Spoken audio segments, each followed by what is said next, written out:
कहे मरला सा थप्पड़? भरे चौराहा में सबके सामने तोड़ा के थप्पड़ कहे मरला सा? बाबूजी चुप चुप। गलती होकर ना, गलती है कर।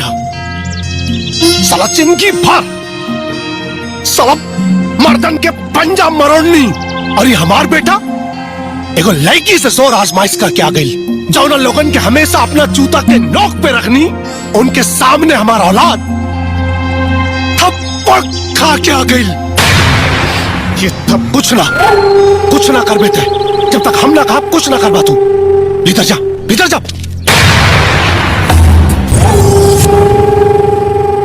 विक्रम,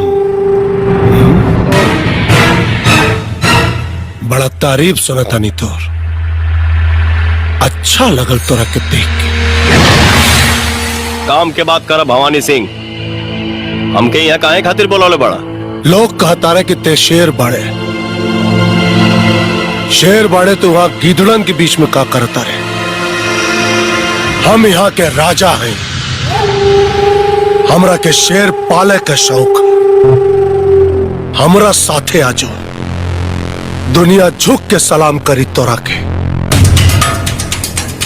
हम अपने मन के राजा हैं। हमार शौक सर झुकावल ना, झुकल सर के उठावल है। हम अपन यहाँ काम करे आइल बानी, केहू के गुलामी करे ना। और हाँ, समझा दिया है लोग के, हमसे अजुराए के कोशिश ना करी है।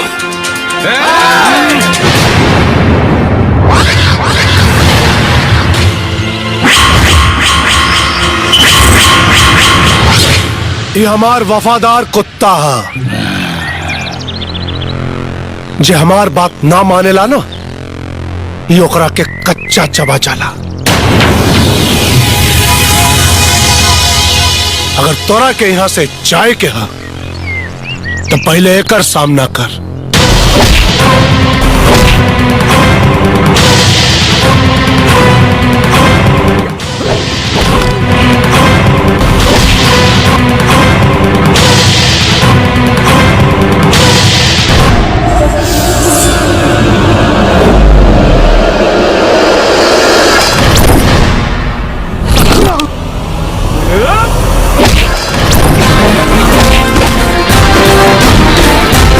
एक कियारी धनिया बोनी, एक कियारी को दो।